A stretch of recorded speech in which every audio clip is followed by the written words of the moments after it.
Do you ever set out to do a project you're convinced is going to take like 30 minutes and then 3 hours later you're still into it?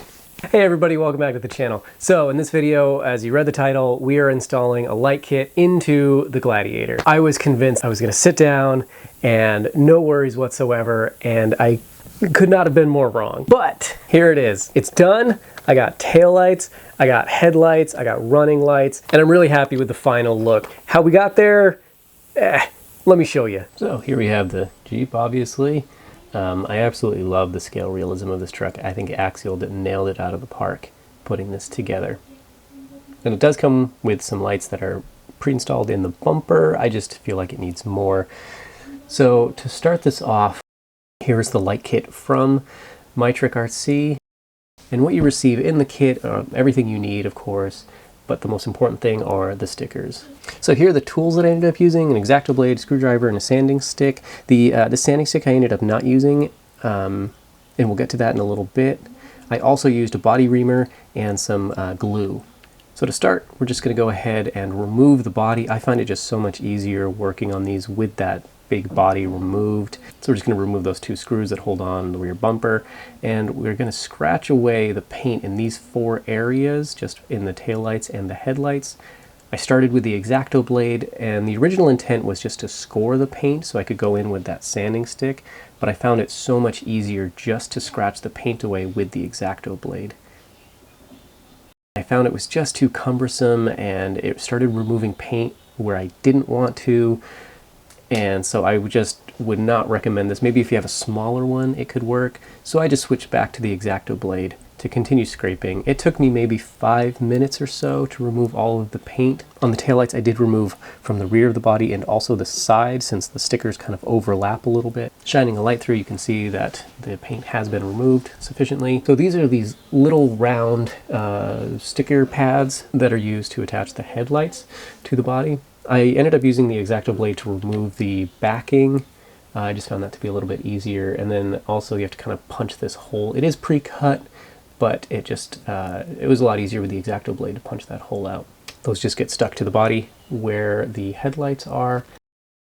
And then you're going to grab the LEDs for the headlights and slide those LEDs into that little cutout on the sticker. This is the first problem I ran into. The LED was poking too far through the sticker, so I had to cut a hole into the headlights. So I removed the stickers, just peeled them off and put them off to the side. There you can see those squares are the cutouts in that little foam pad.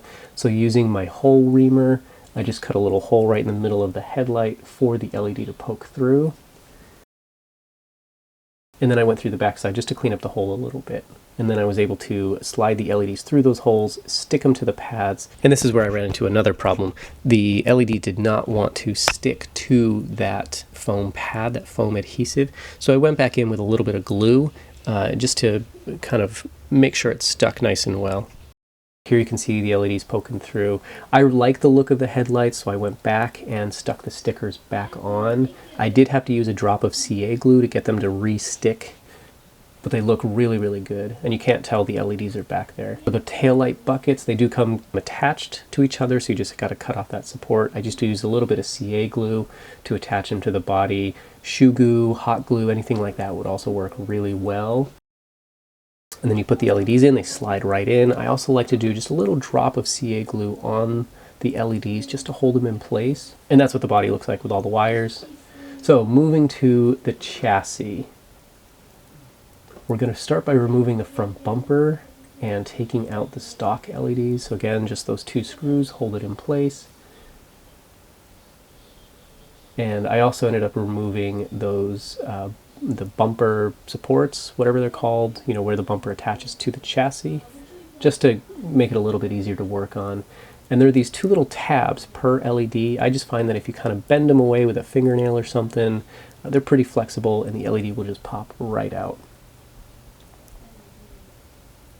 Make sure you grab the yellow wired running lights. They pop right in, easy as can be.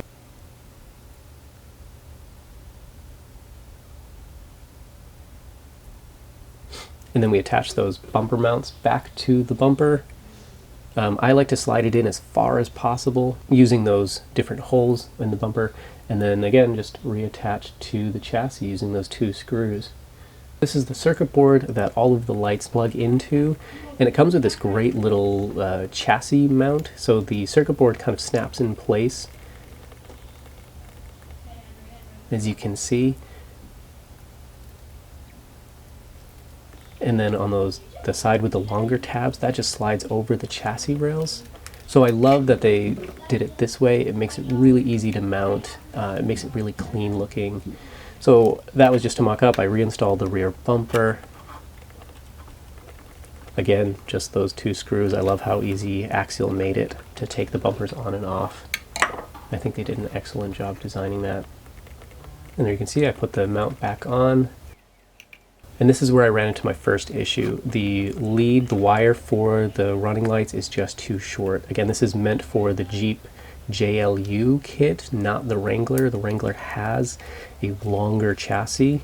So what I did is I mounted the circuit board onto one of the sliders, thinking, oh great, it's a kind of a midpoint, everything should reach just fine. But then what I ran into is the brake light is too short. The brake cable is too short. So at this point I was super frustrated. I just plugged everything in and I was like, whatever, it is what it is. And here is all of the lights working. To get this thing finalized, I did have to do a few things off camera just to get everything to line up, to get the cables to reach, get everything kind of cleaned up a little bit. So popping the lid off of this, I'll show you just what I ended up doing off camera. The main issue I ran into is the cable for the running lights was too short to mount into this little circuit board. This is meant to go way back in the rear of the chassis on the Jeep, the regular Jeep JL body. Unfortunately, with this longer chassis here of the Gladiator, it just doesn't reach. So what I ended up doing was I took the mount that the ESC sticks to and I moved it back for the battery, and obviously I'm running the battery perpendicular to the chassis instead of in line with it. So if we take the battery out, you can kind of see a little bit better here. I just removed a little bit of the of that sticky tape, and I ended up cutting off the shock tabs that usually go right here since they're no longer needed. And this mount is a file that I had my buddy 3D print for me that's actually supposed to be for the battery, but I found it works perfectly well for these speed controls as well. Now that allowed me to move the circuit board for the lights forward far enough that the cable for the lights can now reach without any issue. And obviously, as you can tell, I've cleaned up the wires as best I can. You know, if I decide that in the future that this is just not going to work as well as I would like, I will clean it up even more, see if I can, you know, route them a little bit easier. Inside the body, there was a lot of light leak from the headlights, so I just threw some electrical tape behind them, and then I routed the wire for the headlights away from this Velcro patch. But that allows the body to stick down nice and securely to the Velcro. I have a few more plans for some upgrades and modifications just to make it more my own and kind of increase the scale looks a little bit. I'm really excited to see what else I can do with this. A few thoughts after putting this kit together. This was not intended for the Gladiator. It is for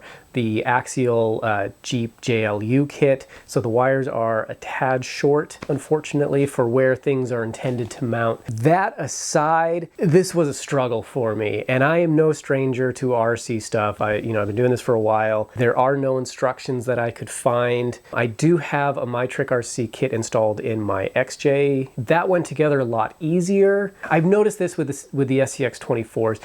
Because things are so cramped, because spaces are so small, you're really struggling to make any sort of changes. Things are really, really tight. I would ultimately recommend this if you are looking to get a really, really high quality light kit for your SCX24. I would really recommend their products. However, just be prepared. And I probably did things incorrectly. I'm sure I missed a few steps or I made it harder on myself.